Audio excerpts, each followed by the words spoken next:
La députée Nicole Sanquer a commenté en direct dans notre édition de la mi-journée cette annonce du président de la République qui n'incluait pas donc les territoires du Pacifique, mais elle a tenu à rappeler la possibilité de mettre en place un hôpital de campagne ici en Polynésie, annonce faite par le haut-commissaire hier soir, et d'expliquer aussi que le gouvernement comptait fortement sur la solidarité nationale. Elle est déjà concrète dans plusieurs domaines selon elle. On écoute Nicole Sanquer.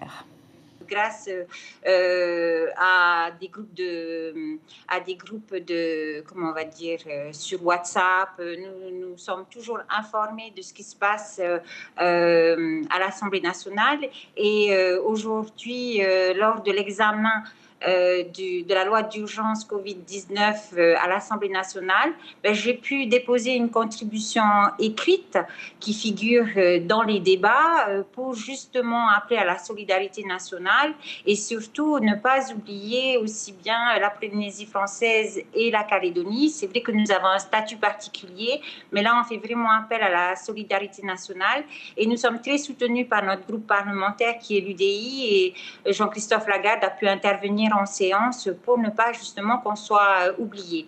Donc nous gardons contact. Hier j'ai pu avoir un contact téléphonique avec le conseiller de la ministre des Outre-mer pour rappeler un peu les urgences et les demandes du pays. Donc heureusement qu'aujourd'hui nous avons les moyens de communication qui, malgré la distance, nous permettent d'intervenir.